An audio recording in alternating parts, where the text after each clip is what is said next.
Back on the AM show. When you see us like this, then we're about to drop them. Not bombs, but we're about to drop the key issues right here on the show. But before we get into them, before we introduce our members of parliament for the day, let me introduce you to Awake Purified drinking water. In case you've never tried it, it is premium purified water treated through a strict purification process to ensure that every bottle on the market refreshes you better. And if you're looking at the sizes and thinking, what do I do with my kids? What size do I give them? They have 330 ml for you. If you're like me and you want to go for your 500 milliliter or 750 milliliters, they can do that for you. If you're a heavy drinker, 1.5 liters, and you are sorted out. Now, it goes beyond that. You must just stay awake with Awake Purified drinking water, because if you want something even bigger for your office, for your home, they have 19-liter jar bottles, ideal for those situations. So all you have to do now is just go find your Awake Purified drinking water and you're good to go. But here's the heartwarming part for me. For every bottle you purchase, an amount is donated to the National Cardiothoracic Center. We know about heart disease and how expensive the treatment is. Most people cannot afford it. By purchasing a bottle of Awake Purified drinking water, you aid them get treatment. It's another quality product by Casapreco Company Limited. If you'd like to purchase in bulk, just call 0262 351 251 and note this advert is FDA approved. Now, we get into our conversation for the day. We're hosting some members of parliament, of course, from both ends. The last time we called on the MPP, they didn't give us anybody, so it was just a member of parliament for Buem constituency, Kofi Adams, who was here. But today, we have equal representation. Parity has been restored. It almost feels like a boxing match, in the blue corner and in the red corner. Anyway, so on the show this morning, Dr. Dixon Adumaku-Kizi is member of parliament, Anya Sowutuom. I saw him doing some achuching while I was crossing the street, coming back into the studio. He was doing some no-show skills, Kakra. Welcome aboard, Doc. Thank you.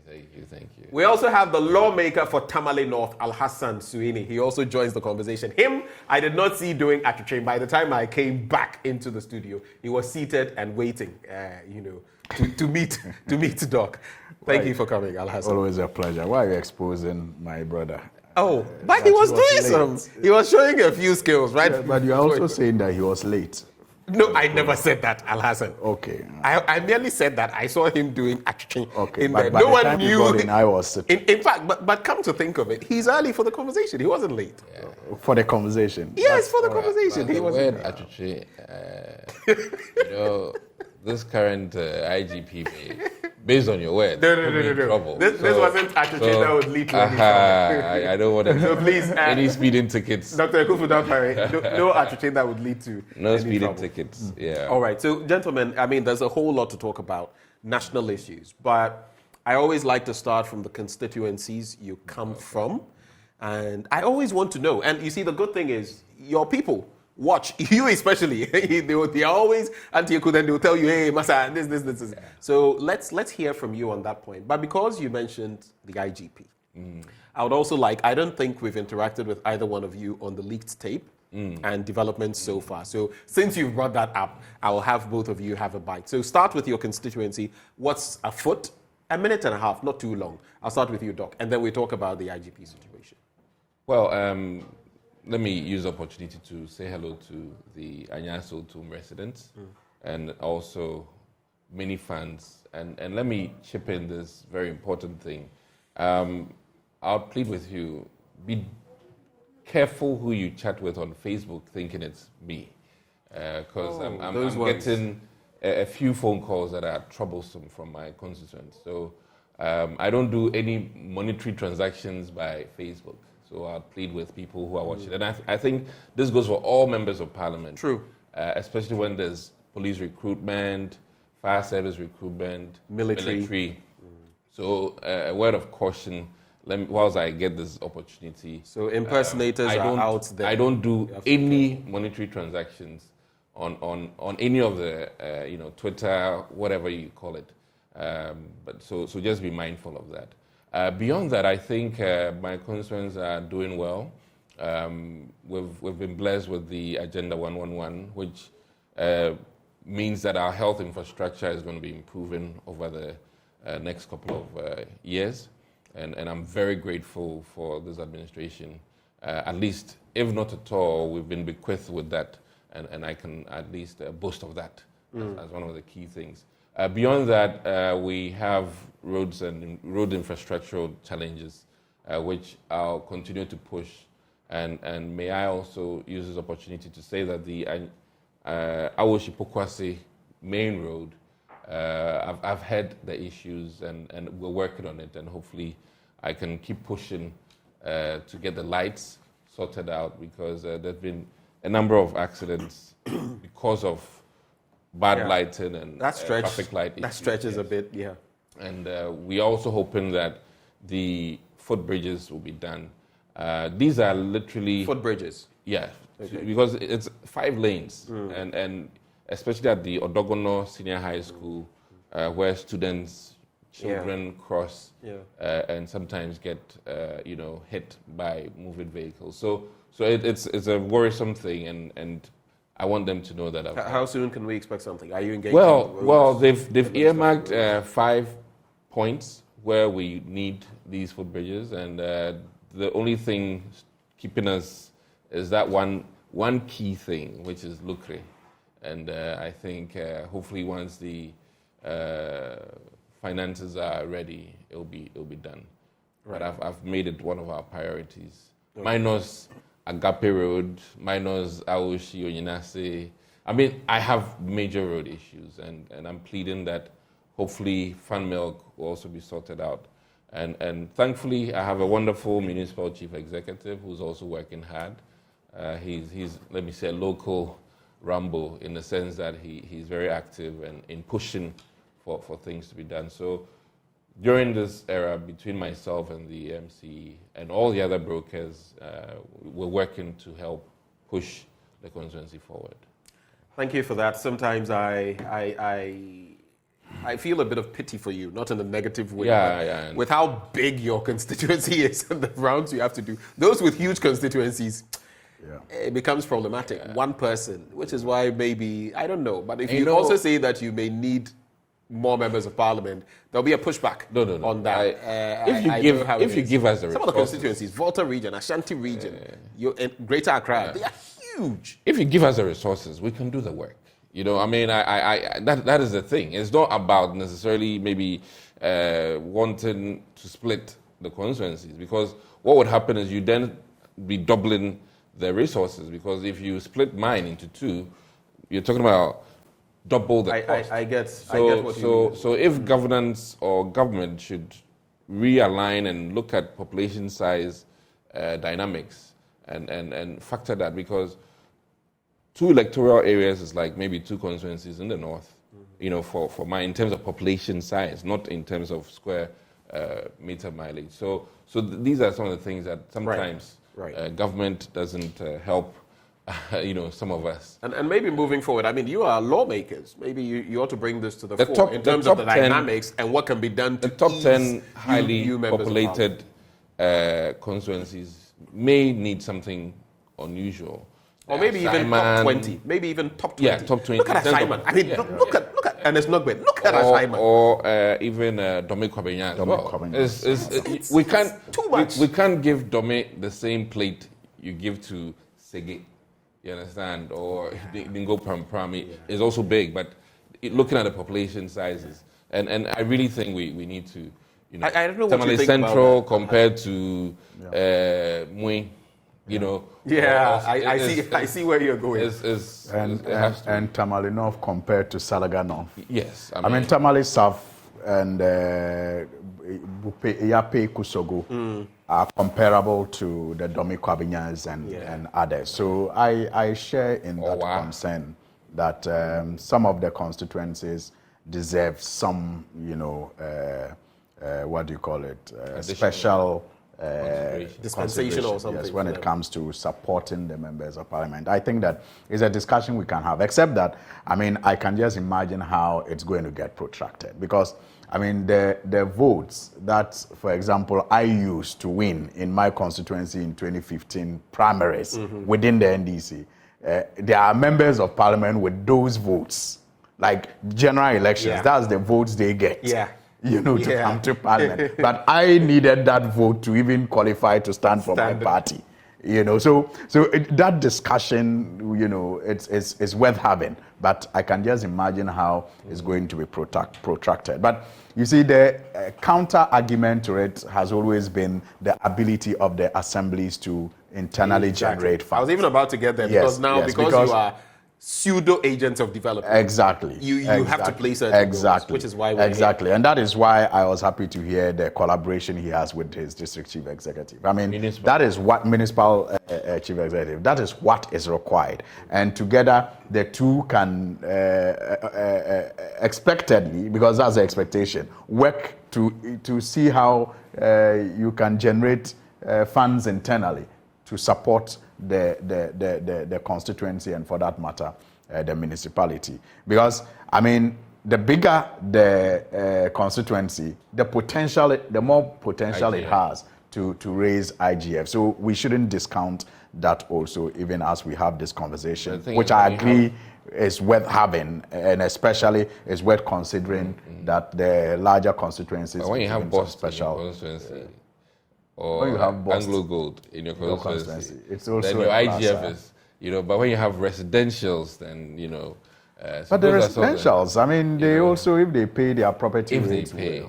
So that's a way you need to do but when that. Boss does a drop, it's yeah. So How is his birthday? That's why and before I forget, today's whose birthday? Today is Carlos Ahenkre's birthday. Okay. Oh, that's Tema West. Tema West. Yes, I almost forgot. Hussein Bolt. I almost our running MP. Yeah. A very happy birthday to you. Happy birthday, Carlos. happy birthday. It's interesting because someone is doing something in that constituency and a few things came up that I heard of recently. Nothing negative. So, Carlos Ahinkra, a very good morning to you. Hopefully you're not running still. Anyway, so your constituency. Yes.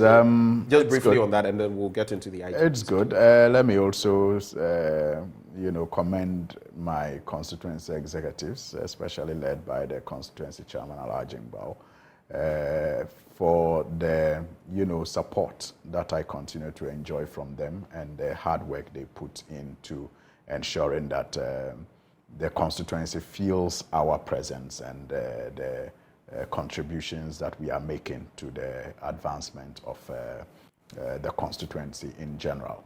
I also would want to thank the chiefs and elders, especially our imams, for their support always, their pieces of advice that remain very useful and help to guide us and shape what we do in the constituency. I was there a couple of, I think that was 2 weeks ago, and we had some interesting programs that we did to mark the Eid al-Adha. We had some community games, football especially. And the Balahi community came out tops and they picked the trophy. It was exciting. 3 days gala match, and everyone had fun, and the prizes were also received in good faith. I mean, they're excited about it. We also had a youth forum, where we brought some youth groups together to play some games, just indoor games, and had some party. The celebration of Eid comes with attire in the evening and all that. So it was especially that. It was fun. But that's interesting. You bring it up. This year, no one gave me meat. It's the economy. It's the economy. It's the economy. No. Just when you mentioned meat, I realized It's the economy. But my Muslim friend being that person has left, so I think that's part of why this. It's also the I didn't get any meat. Anyway, but what we are faced with currently in the constituency, especially because it's a rainy season, is the flood. The floods, especially in Gumani, in Kalapahini, remain, Speaking of which, my apologies. Do you have any one village, one dam structures in your constituency? Well, there was we have a one latest hotline documentary on that, so I just wanted to. There was one that was supposed to be done in full, but it was already an existing dam. Okay. The impression in the community was that they came to expand it, and really it did not make any impact. The whole concept of one village, one dam was to support dry season farming and all of that. But I mean, it was an existing dam that they tried to expand. Another one that they began but could not finish was in the Puntalaga area, So, yeah, those are the two that I'm aware of that efforts were made to construct the 1D, 1V. But we're told by the minister that we should not expect anything better. When we complained. Yeah, I mean, we're told by that. I mean, the amount of money that was allocated to her could not have done anything meaningful. But the point is that we have lost the money, and as a state, we are the losers. But yes, the problem is with the flooding in the area. And I'm happy that at least this year, thanks to Uncle Makwata, we have been able to fix one of the problems, in the constituency. The 4 Taha communities used to sometimes be threatened to be cut or separated due to the flood situation that put the road network between the 2 communities at risk. Fortunately, we have been able to fix the drain this year. It was finished before the rainy season, and at least the 2 communities are short of some smooth, transportation across the 2 communities without any difficulty at all. However, the main storm drain still needs to be constructed. Understanding Gumani, a World Bank project that began somewhere in 2007 through to 2009, 2010, up till today is ongoing. It's a major storm drain. It's one of the biggest storm drains that is aimed at improving the drainage system in the Greater Tamale community. So it began under the late Mustafa Ali when he was Member of Parliament, then through to Honorable Abukari Sumani and the NDC. And now it was at a standstill. I have seen some construction work going on there. There's another part in the Gumani area where the drain has almost chopped off the whole road. I mean, and we have been to the urban roads a couple of times. We understand it has now been given to a contractor in San, but because of lack of money, the contractors, and it's the same contractor, by the way, who did the full, bridge. So when he's not able to attend to this, you understand that it's perhaps because he hasn't been given any funds. But all in all, we are doing our best, and we are lobbying for the necessary attention to be paid to the, flood situation in the constituency, especially the 2 areas of Gumani and Kalapahini. Okay, so we have just about some 55 minutes to deliberate on a plethora of issues of national scope, especially issues emanating from Parliament itself and your work as legislators. So I plead with you that your submissions be straight to the point so that we can have ample time to digest them. But even before we get into those, I would be somewhat remiss. You made a statement recently about land guards and government land being protected by land guards. We've heard from Professor Agbesinyale, and he actually is the chief director, and he says he doesn't even know what land guard means, and that you are totally, there's nowhere that such a thing is happening. But on what basis did you make such a statement that land guardism in itself is illegal? Thank you. So you are suggesting that government, the lands ministry, is engaging in criminality, illegality. What is your basis for this? You have the opportunity here because it appears people did not understand what you said, or you said something that was incorrect. So if you did say something that was not the case, I think you have the opportunity here to clarify.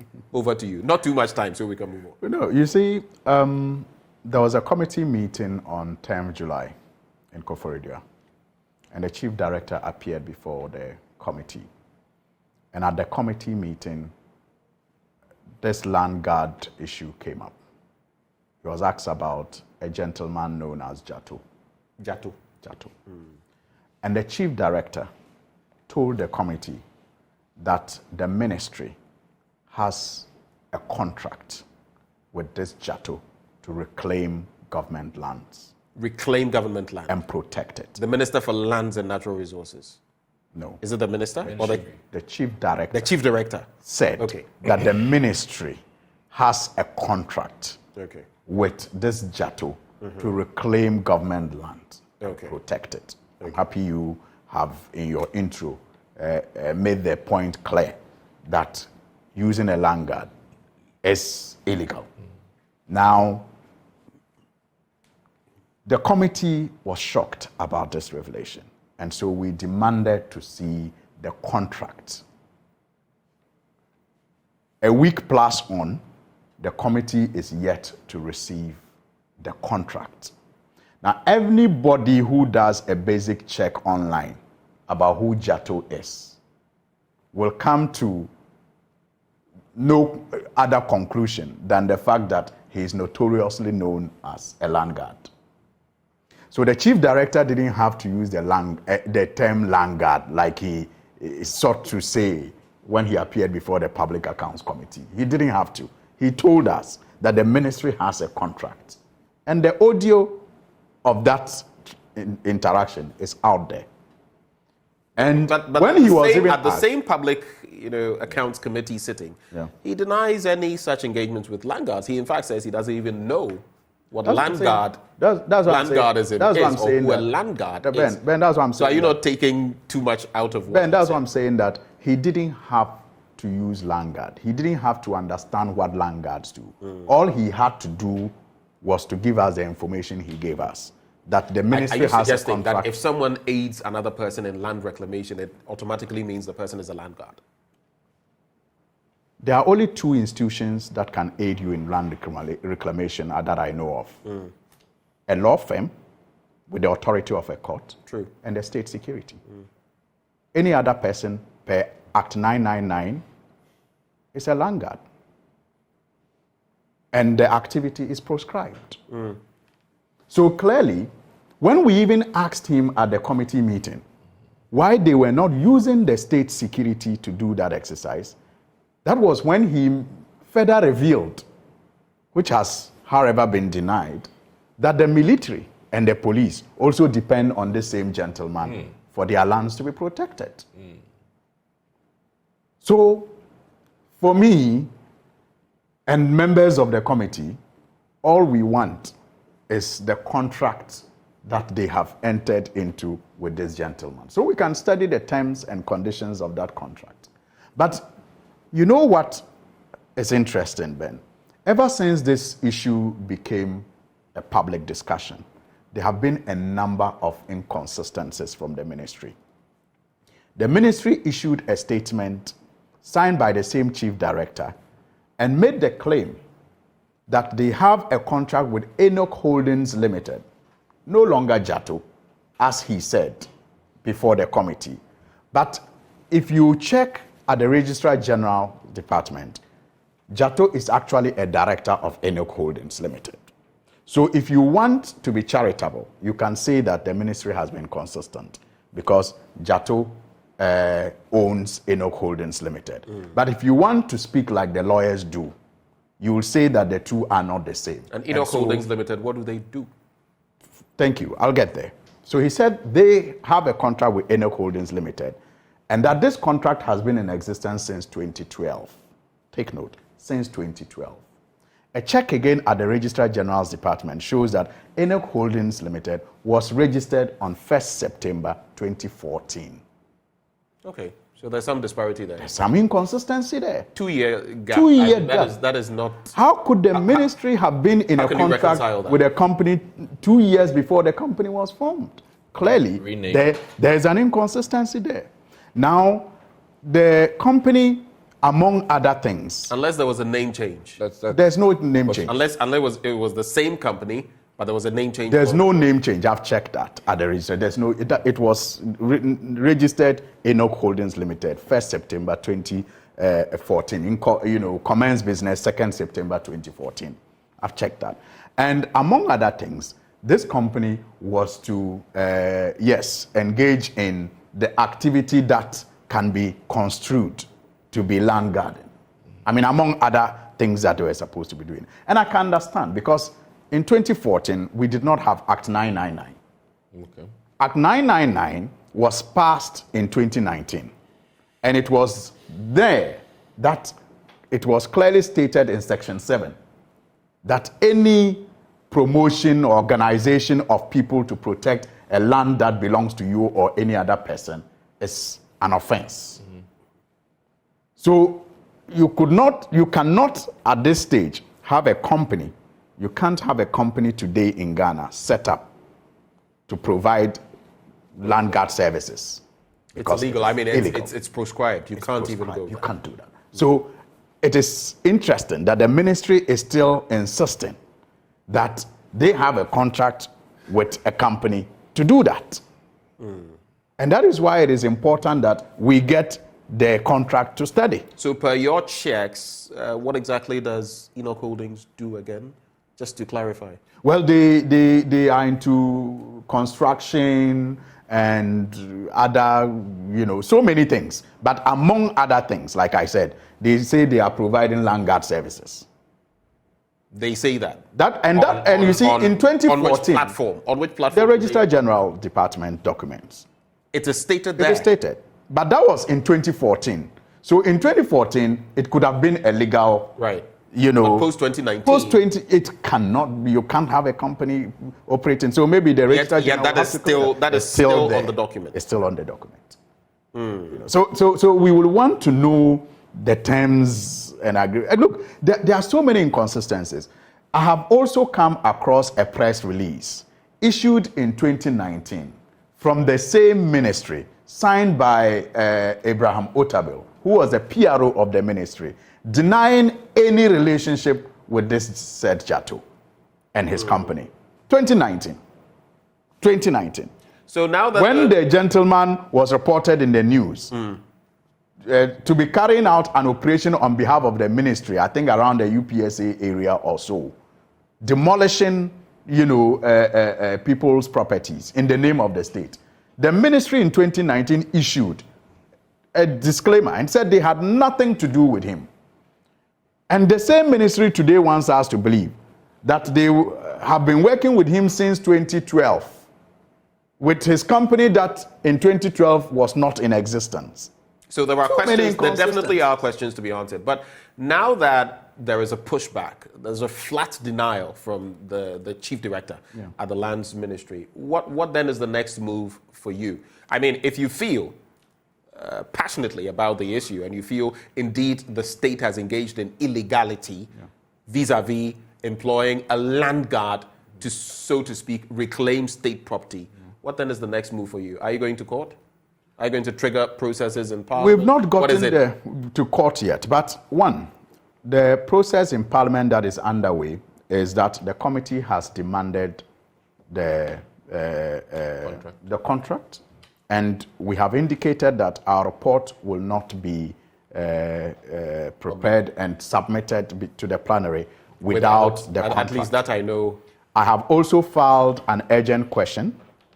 It is quite interesting that this matter is left for the chief director to handle since it started. It's as if to say, Wara Kwafaba, carry your thing. You have gone to bring the trouble. Because, he's not the head of the ministry. You've not heard the lands minister. There is actually a deputy minister. There's actually a deputy minister in charge of lands. In fact, that deputy minister is supposed to be chairing a committee that is responsible for the reclamation of government lands. And in that committee, interestingly, this same Jato guy is a member representing private sector. Interesting things at the ministry. But nobody at the ministry wants to talk about it because it's as if it was to be a holy secret. And the chief director has gone to open his mouth too wide. So he's the one allowed or left alone to clean his mess. But so it is a mess. You want to hear from... So I'm saying I have filed an urgent question for the minister to brief the House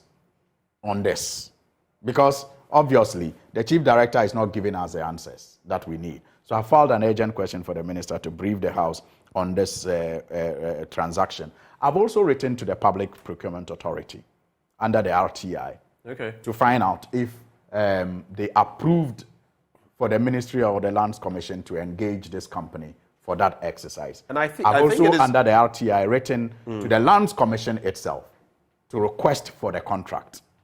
Yes. So these are the measures taken to ensure I've not heard you talk we get to about the bottom of the this. Registrar General's department, because there's also an issue there. If this still remains as a registered company with Land Guard services, Absolutely. if that is the case, Absolutely. I mean, I'm just averting your mind to that. Absolutely. If you've not also thought of Absolutely. that, I think that also ought to be brought up. Absolutely. It is an angle. You see, I don't want it to seem like I have any issue to do with the private company. I am playing oversight over the public institutions, the government. They are my focus. So I don't want it. If it is an illegally registered company doing an illegal business, that is for the Engaged in with illegal the legal government. So my focus is the government, because that's where I'm supposed to provide oversight. This makes for interesting reading, doesn't it? I mean, if this turns out to be true, then an illegal entity performing an illegal service for a legitimate government, that is curious. I think this will continue now. I think it's a straight fight between you and Prof. on this matter. And So we'll see again, how I don't it want goes. it to be a fight between me and Prof. It's about me, and it's not a fight. It's about playing I just use oversight. that I get thing. it. It's It's not- about playing the oversight I'm supposed to play over the Ministry Right. of Lands and Natural Right. Resources. Any reflections on this? I find it a bit curious. Well, I think that the only key thing is that a response is being expected from the ministry. Yeah. And it'll be in writing to the committee. And I think sometimes it's maybe better we wait. I'm sure this would come within 2 weeks. And then I would comment after that, because I don't know their side of the story entirely. And the other thing is, people are engaged in multiple businesses, and for all you know, they don't probably provide land guard services anymore. But as it stands, the documents that they presented at the time of registration is what might be in the system. So we'll have to wait and see. But either way, I think. But from where you sit as a member of parliament, hearing something like this, our lands, if government cannot secure his own lands, then we're in trouble as a nation. That is chaotic, and it just shows how indisciplined maybe some of us are in this country, where government will put a notice that you are prohibited from doing people will still something. go there. It's either they can read, And we see that happen all the time. and I find it to be very troubling, and I really think that one way or the other, the rules of engagement have to be very carefully looked at, because if government cannot provide, protect Its own land, then we're in trouble.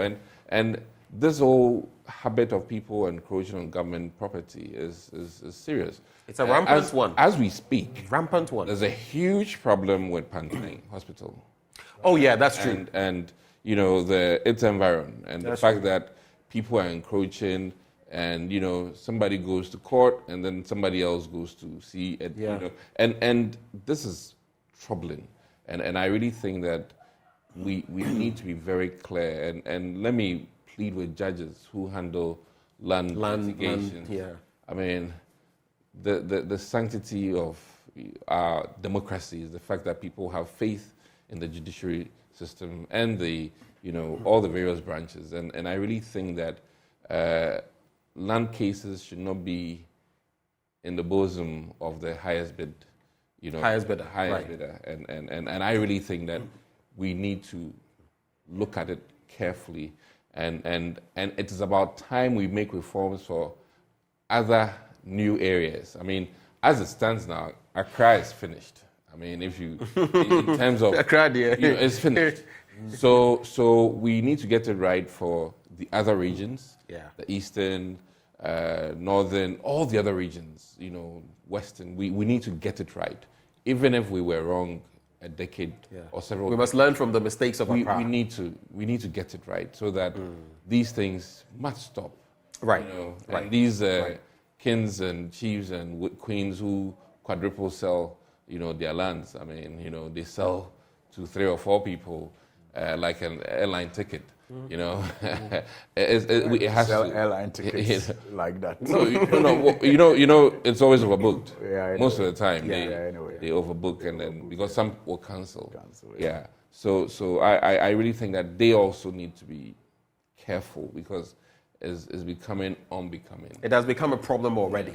Thanks for clarifying those matters, and I'm sure if the Chief Director at the Lands Commission is watching, if he has any reactions as well, would love to hear them because it's getting murky right now. And for me, what I cannot even comprehend, not just government dealing with if that turned out to be the case, but the registrar general, I can't wrap my mind around that. Like registered to do a business that is currently illegal. I can't. We need as a student of the law, I find that we need to audit our registrations too. I mean, and these days, I mean, as you know, the things that matter don't matter most of the times in our country, unfortunately. And it's my senior friend who is there too. Just a quick one. The way you even spoke about the judges, for us on the committee, what shocked us was how eloquently the chief director spoke about the capacity of this gentleman,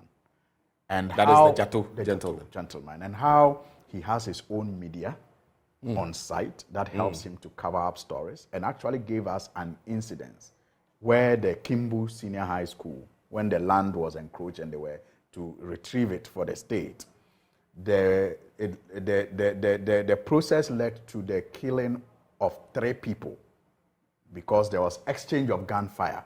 And that didn't become a national discussion because he had his media on site to help cover the story. And that he has members of the judiciary. Yes, the chief director made all these revelations. Members of the judiciary doing who help him when legal matters come up in his operations. This was committee discussion. This was committee, of course. It wasn't in camera committee discussion. It was a public sitting. Can you reiterate what he says about the judges? Yeah, he didn't use judges. I'm being very careful because of the choose and pick. He said members of the judiciary, that the guy has members of the judiciary that he works with. Yes, and he has his own security among the police that he uses. And among the... This must be a very... If these statements are true, this is a very powerful person. Exactly. And that is why we need to get to the bottom of it. Look, there's every reason why we must all support the state to reclaim lands and protect lands that are for the state. But it must not be done in a way to promote lawlessness. How it's done is crucial. I mean, the state enforces the law, but the state cannot, at the same time, breach the law. You cannot pick and choose. So I'm sure in subsequent, bulletins and other programs on this platform, we'll be engaging the chief director and maybe the lands minister or his deputy, among others, to find out what exactly is going on there. But let's quickly get into the IGP situation, and then from there, I'll go straight to Parliament. We'll focus a lot on what is happening in Parliament. Because you brought it up at the start of the show, I just wanted us to, no more than 2 minutes, gentlemen, with where we've come, leaked tape, initial response from Ambrose Derry, Interior Minister, among others, to this point. I mean, I felt by now we would have some conclusivity to this matter. Is it true? Is it not true? Now all I'm hearing are whispers here and there, stuff from the grapevine and all of that. For you, where do you sit on this matter? And does it in any way incapacitate the president in terms of ousting, sacking Dr. Ekufu Dampare? Well, one thing is very obvious. In 2001, or let me use 2002, when Kufuor won, in all honesty, the state machinery was for the NDC. 2008, NPP lost. State machinery was in the hands of the NPP. Then fast forward 2016, state machinery was in the NDC, NPP won. So there's one key thing that is very clear here. If you're doing politics and you're dependent on military, police to help you win, you're in trouble. It won't happen. It ain't going to happen. Okay, so I think that no political party should think that they can win an election. In 2016, the gap was so huge that even the blind could see the gap, and EC could not do anything about it. Police service could not do FOCO about it. Not that they tried. Well, I'm just saying. To say. So one thing is very clear from what the Interior Minister said, and I even like more so what local government minister also said. He says that no police can, no security agency can use the authority to change election outcomes, and I believe that. And I think that any serious-minded political machine, be it the MPP or GUM or whatever party it is, if they mean serious business, the power is in the people's hands. And no matter what you do, if whether you have the police on your side or not, it's the people's voice that plays out. I can even cite.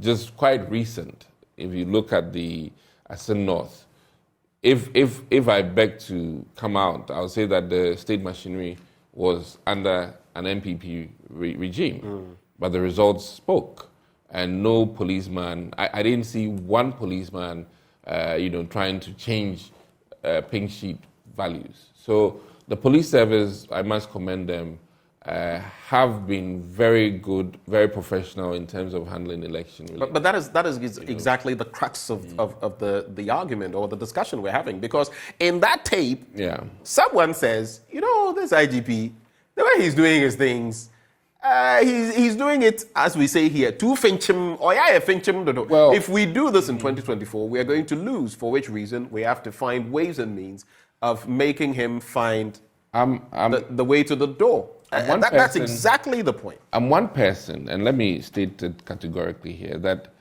I don't ever believe in audio tape recordings. Don't? I don't ever. In the sense that it can be staged. In the sense that it can be staged. It can be staged. Staged. Okay, right. Based on my political experience, we can stay here and have a discussion, know very well that we're recording, and it's scripted. And then it goes out that it's quote-unquote leaked to move the public into a certain, discussion or a certain way of thinking. So for me, right off the bat, I can be very blunt in saying that, not all audio tapes are necessarily authentic. And what I mean by authentic is that the players or the people making the recording may deliberately have done this for one other reason or another. Oh, of course, even when it is authentic, even when the people did or said what they did, you would also want to look at even the person involved who did the recording.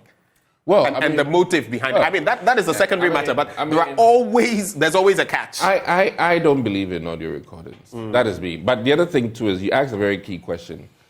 The first gentleman of the land, if I was in his position, if I'm determined to do what I'm determined to do, the audio tapes will be of no use. It will have no bearing on my decision. And IGPs come and go. It's been the case. And at any point in time in politics, once you change IGP, all kinds of commentary comes up. Yeah. There's not been one IGP that has been changed that commentary it's always been the way. Something will come up. Yeah. And I think that,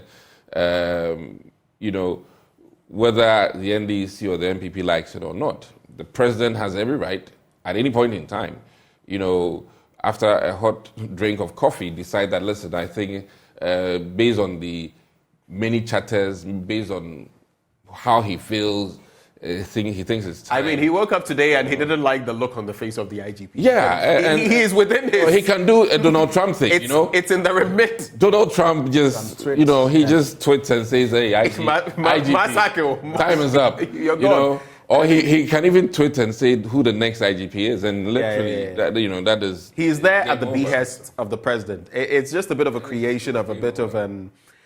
an uneasy situation for him if he goes ahead, because now it's like no, hold on, it's a bit like sometimes when the Pharisees and scribes or others went to Jesus. If you answer this way, they'll say ha. If you answer that way, they'll say ha. But I get the point.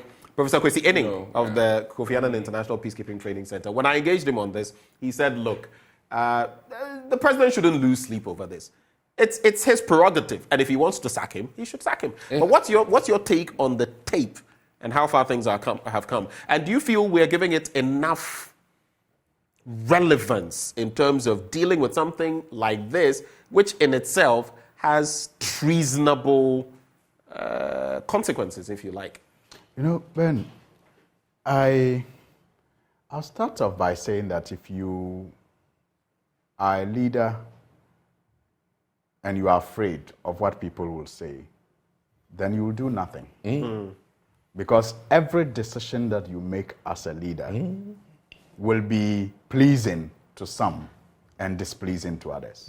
No matter what, whether this setting came about, this situation, whether this situation came about or not, if he had removed the IGP, there would have still been talk. If he maintained him, there will be talk. So as a leader, I don't really expect what has happened to influence any decision that was on the table of the president. But having said this, I agree largely with Doc that, look, the power of the people is always greater than the people in power.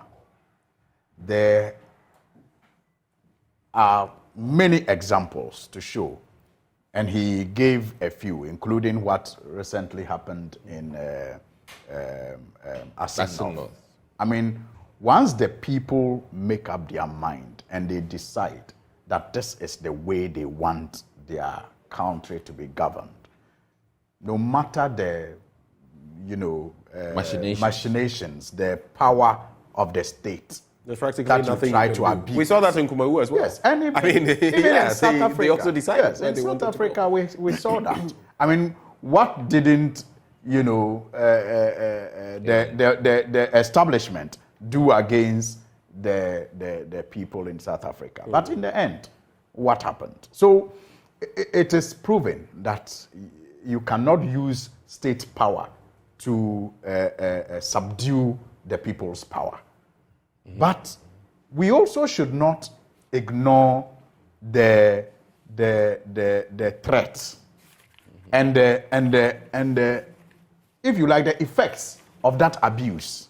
It is not because we think, we should not be concerned about what is happening because we think that the state power can overcome the people's power. But we should be concerned because of the effect. The effect may not be able to overcome the people's power, but the effect can still have dire consequences. Especially when we are coming from an election in 2020, where for the first time since 1992, we had about 5 to 6 people being killed as a result of the election. Some of them dying as a result of bullets fired by the state security. Techiman is an example. So we cannot, even in Greater Accra, we cannot underestimate what has happened. Yes, the state power may not be enough to ensure that the people who are abusing it remain in power. But it may have some of these consequences that we experienced in 2020. And you never know if those consequences will be so close to you as a person, or even you being the victim. What do you want to? What do you want to see next? So what we have done now, now, and I'm happy that the speaker has also agreed to that move to be made, is for a bipartisan probe into this matter. I think the last time the minority leadership raised this issue, the speaker agreed that a committee should be set up to look into the content of that audio, because I think that it is scandalous to think that a commissioner of police, not just a mere constable. Yeah. A commissioner of police. I mean, take off the IGP. Is that partisan? They are next. Yes. Is that partisan to contemplate, putting a party interest above a national interest? Which in itself, if proven true, is a national security threat. It's a national security threat. And that's why some people believe that the problem of this country, the problem we should be solving has become the government in power. Because I think by now the commissioner should have gone. Anyway, so let's move on from there. It is clear what before investigations what your position is. But let me come back to you briefly, because it is your side in Parliament that is engaging in this. As the Daily Guide couches it, NDC plays hide and seek with Parliament. And it is time for Parliament to start sitting. We are going to court. And then I hear some of you, after having gone to court, then when business doesn't happen, you come later in the day and you come and sign off. I was present. That's not true. And there's also the issue where the speaker has prompted you that there's a 15-day window. Yeah. You can't absent yourself without permission for this. So if you're going to be trooping to court, bear in mind that you could be on the path to losing your seat, or your seat becoming vacant. So all those dynamics are there. Of course, you can be absent with permission as well. But why are you playing hide and seek? Government business is not going on. The last time, I think it was Anodompre who had to make mention of the fact that with you or without you, they would go on. But there were some things the majority side could not bring because he simply didn't have the numbers on the floor of Parliament. Why are you playing this game? It's children that we used to play hide and seek. Why are you playing hide and seek in Parliament? I appreciate the higher standard that the NDC is always held to. I appreciate it. But you see, we should not lose sight of the fact. That Parliament is more or less about government business. Yeah. People get elected into government to do government business. And the floor where government business is done mostly is Parliament. So let us be clear that in this Parliament of the eighth, eighth Parliament. The eighth Parliament, in this eighth Parliament, the majority is the NPP. And they have touted it, despite the razor-thin margin. They have touted that they are the majority. And they have 138 members. 138 members. They only need 92 to do business. 92. But to make decisions, I'm talking about business, government business. Because many of the reasons why adjournment has happened is because of business, the lack of quorum to do business and not to even take decision. I'm saying they need just 92. In fact, not they.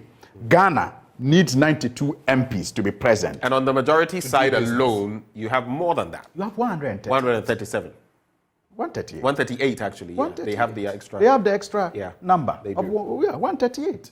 And they just need 92 of them to be present so that Parliament can do business.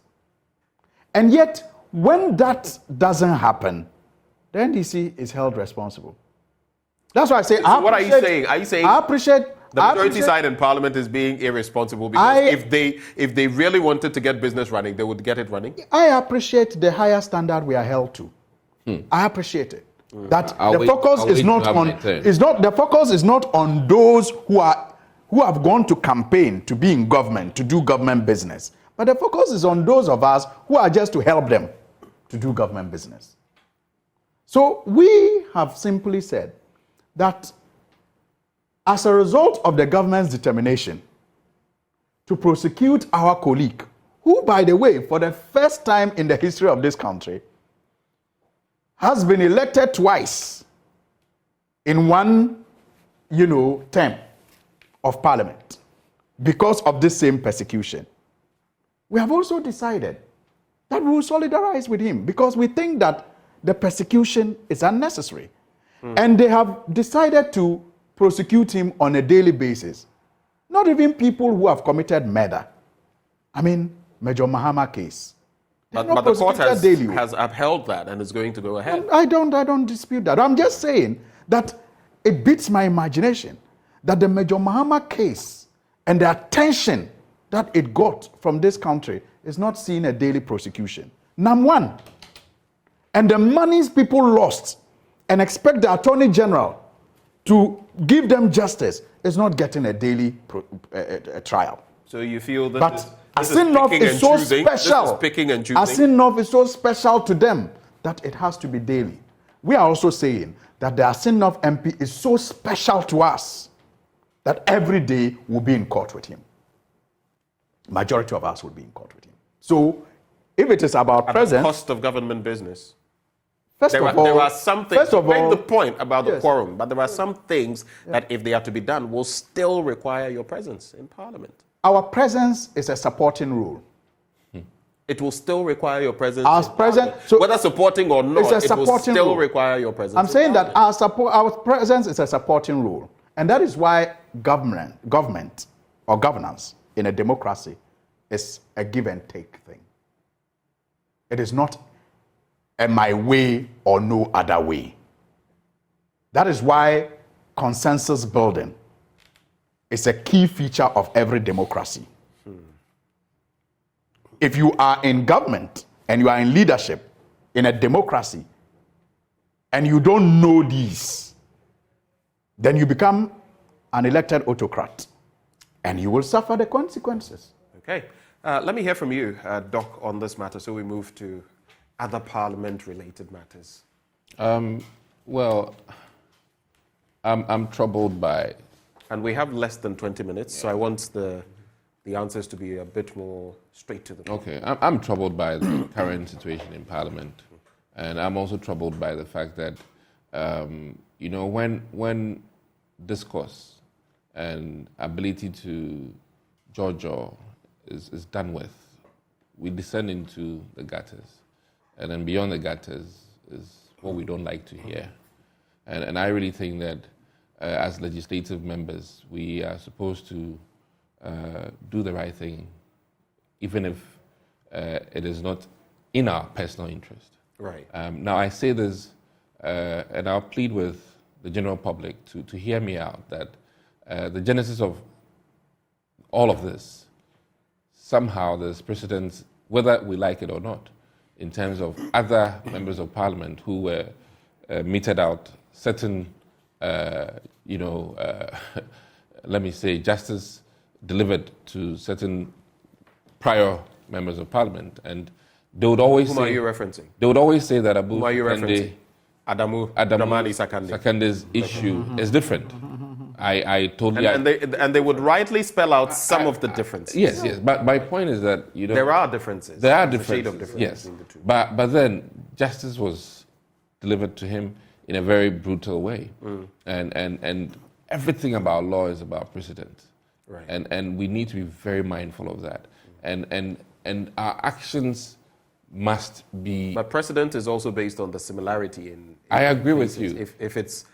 If it's very distant in terms of the precedent, then in fact it is no precedent at all. I agree with you, but that is for the public to make judgment. And in some of these instances, even in law, there's room for what public perception is and public opinion. If you don't factor it into your decision making, we're in trouble. Yeah. Yes. So my point here is that the same group of people, which is the NDC party, which was very firm in trying to make sure that what was law, is now battling the same machinery. And I say this with the greatest of respect for the NDC, and I'm only telling them that, listen, sometimes you ought to examine your actions. Are we telling the rest of the world that when a medical doctor has an issue with the state, all doctors should put down their gloves and go to court and sit in court? Is that what we are sending? Is that the signal?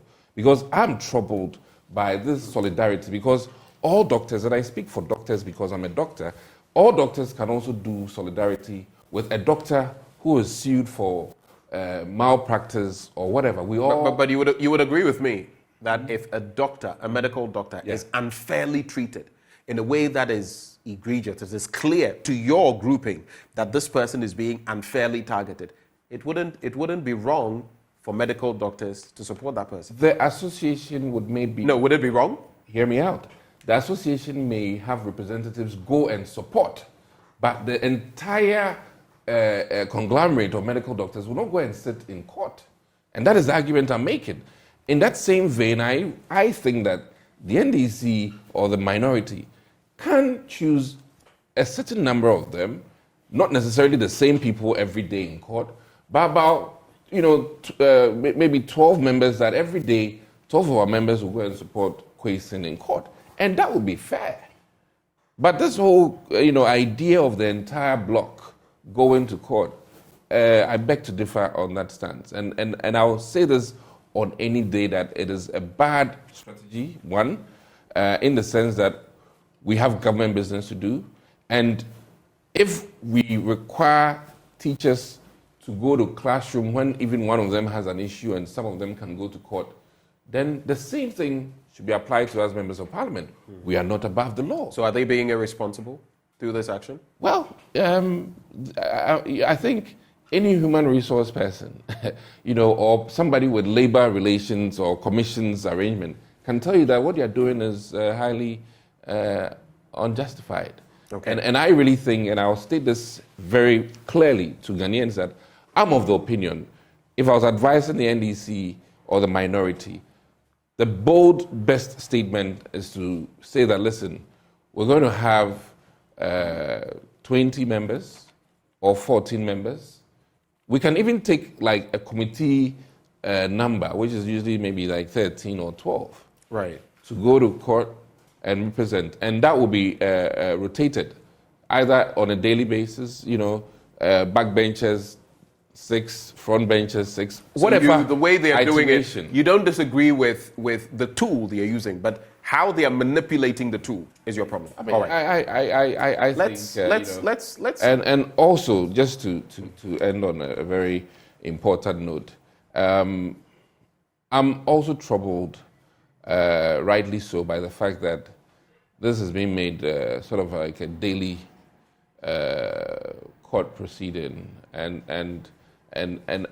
I think that. And it's being given a political slant. It's being because it's I mean, like he said, not with NAM1, not with even the Major issue, and many others. How often would you see this? That's the problem. There are always superstar cases. Let me put it that way. So I mean, and I've said this countless times that the Supreme Court justices sit on a gazillion cases, but once in a while you have a Michael Jackson case, you understand? But you still feel uncomfortable with the daily approach? I feel uncomfortable. And I think that in the interest of even, making sure that you have appropriate information, discovery and all of that, I really think that this is not an election, petition type thing. Yeah. And that is just my personal... All right. Important point you made at the end. Let's quickly look at this as well. Maybe when I pose this in your delivery, you can bring it in. The Speaker himself, coming now to the leadership of Parliament, when it comes to the anti-LGBTQI++ bill, then Dr. Amanda Odoi put that right through and even cited him for contempt, which I found rather interesting, for allowing the readings to go on in Parliament and all of that. What is your reaction? And on the LGBTQ bill, I mean, when the Speaker posed the question, none of you, should I say, dared to oppose. It would have been interesting, though, to see that. For me, as a student of politics, it would have been interesting to see that, and interesting to see what happens in that person's constituency as well. You can be famous for the wrong reason. Yeah, well, but that was just me being politically mischievous from the academic standpoint. Yeah. But if I could pick that first, then I will just use the opportunity to. And we have less than 10 this time, yes. I'll be brief. I just want my brother to appreciate the position we are taking, and it is entirely right, and it has been done in this country by many organizations showing solidarity for unfairness. Doctors have laid down their tools, even either at hospitals or across the country. I mean, this one, we don't need to belabor the point. It's yes, one that... But you see, we need to just get some points clear. This is a gentleman who didn't clear himself to stand the elections. He was cleared by the Electoral Commission. He didn't elect himself. The people of Asin elected him. Yet when he came to Parliament, because of this persecution, he was denied his car loan. He was denied common fund because they were persecuting him and they had already condemned him. Because you see, if you are innocent until proven guilty, you will not be denied these things. But he was denied. They eventually got him out. He went back to the constituency. The people overwhelmingly elected him. And you are not just giving up. Now you make it a daily prosecution so that he will not be able to attend to even Parliament and represent his people. I mean, what crime has he committed? But that's by the way. Now on the LGBTQ thing, I'm happy that the court dismissed the injunction yesterday. I think the Speaker of Parliament has been celebrated by many, and he deserves it for the leadership that he has shown in spearheading the passage of this bill. Only a couple of weeks ago, we had some chiefs from the, I think, Bono region come to, give him a title. And it was so beautiful. He's been invited for the installment later this year. And I think that he should attend that ceremony. And he has actually owned the bill, even more than the members who promoted it, including myself. Because I have been involved, I know the interest level that he has shown in making sure that this bill is passed within the life of this parliament. And he deserves that commendation. And for anybody to attempt to cite him for contempt, I think was just mischievous. Okay. The bill is what it is. It is to protect and and still our family values as Ghanaians. Right. It is not against anybody. It is not. It's not targeted at and there have been alterations, some of which we have not seen, but you as members of parliament are privy to. Yeah, Doc? yeah. No, I think that, you see, when you're clothed in authority and you adjudicate appropriately, nobody can come after you based on your performance of your duty. And this is what the court literally has just told the people that listen. If I'm a police officer and I arrest you and you take me to court, the law is on my side. And if I'm a lawyer and I take you to court and get you prosecuted, the law is on my side. So at any point in time, when somebody is doing his duty as a member of parliament or as a speaker, and he does it for the state, you can then take the person to court for doing what he's permitted by law. Are you merely saying this because you're in parliament? Because some would also point to you that, wait, there are processes, and even when you are acting in parliament, clothed with all the power that you have, there are limits. And when you are injuncted, there are certain things you must do and certain consequences you risk if you go contrary to what the other arm of government has stipulated. So it's not a carte blanche. I mean, let me say, for instance, should we do away with death penalty in this country, in parliament, there's a process that it will take for the Supreme Court to also add their voice to. No, now, here's a case that we've done a decision in parliament. The judiciary has not had their chance to eat, taste, swallow, and then talk about it. So then where lies this? So I think she actually, or this person, has rather been premature in taking her case. Right. And gentlemen, let's wrap with these concerns. 3 concerns. We have about 6 minutes. I'm hoping the 3 concerns, if I give you 3 minutes each, we'll be able to wrap around them. The first has to do with the GTech versus academic institutions in terms of unaccredited courses. And you are looking at big institutions like my alma mater, the University of Ghana, I'm back there, and the KNUST, among others, and the processes. And we've seen their vice chancellors and others coming to respond to issues. Then there is the issue of the Sky Train and our 2 million Wanamoni and what is happening to that situation. What is your take? Finally, today's Daily Guide captures Bawumia shoots down Islamic funding propaganda. You know, there's that story about the vice president apparently getting funding from some northern group, the ACF, which has terrorist linkages and all of that. He has come out to roundly denounce that, but it was actually a Nigerian who put this up. One David Humdeyin, a journalist in Nigeria, who put this out. Quick reactions to these matters. So 2.5 minutes. Let's go. So I made a recommendation when they came that GTEC allows for 5 years before you do a renewal. So any accreditation you have is for 5 years. And I was positive. And of course, you must start the process about a year before if you know it's running out. 2 years. If you want to start. 2 years is recommended. Right. So I proposed that we look at it and rather extend the 5 years to 10 years. Okay. You know, so that they're trying to renew every 5 years can then be down, a bit. It gives the school some leeway, and it gives the professors and teachers. But that could also have consequences on relevance, because after 5 years, looking at the pace of developments, maybe in 10 years, that program and the way it's being offered may be redundant. Not necessarily so. I mean, technology has come and gone. The arts and sciences haven't changed much in terms of if you're doing recreational management. What new thing can happen within a decade? So I'm really of the opinion that if they can, GTEC should consider, and education ministry should look at it. It's like having a driver's license for 10 years instead of this yearly renewal. Right. Looking at the lines and the or challenges even now with the yellow card, where you get it for life. So that is one recommendation that I have, and I think. In fact, looking at the minutes left, I'll leave the rest for him to comment. You don't want to comment on the SkyTrain?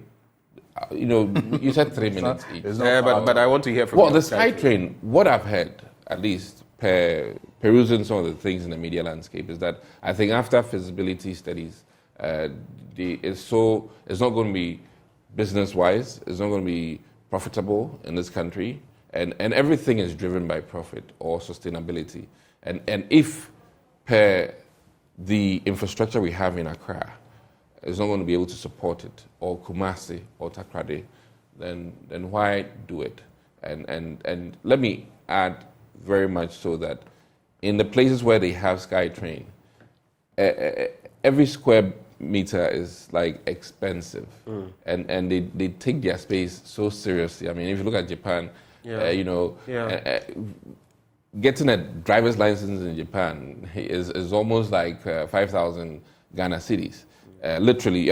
So the circumstances under which people will engage in public transportation is very different from Ghana. I'm just thinking though, we've not got a ground train system running, and if we did, I feel that is one of the things that would really boost our economy. I mean, I don't know what you would say about that. Why not focus on the ground, which is easier than going to the sky? No, you'll be surprised that infrastructure-wise, how Accra is set up now, doing grounds might be so difficult.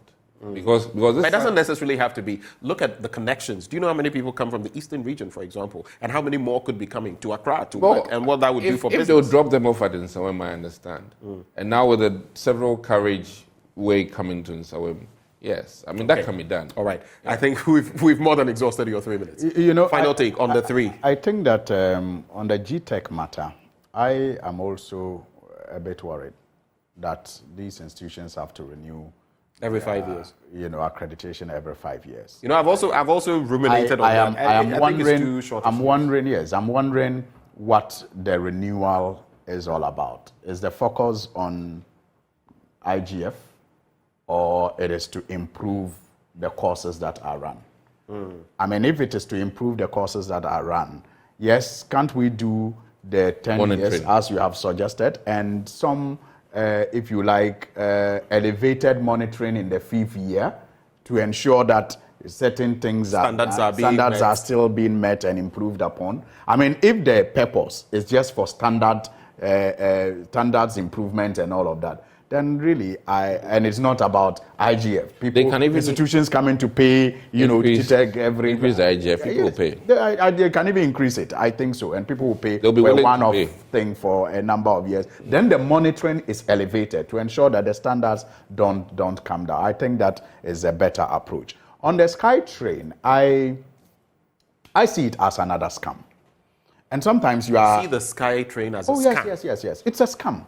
I mean, otherwise, Ben, how do you have a company without feasibility studies being done? Get the government of Ghana to give it 2 million Ghana cedis as share purchase because they have pitched the thing so well to you. I mean, I can't understand. I am sitting in government. You've come to pitch an idea of SkyTrains to me.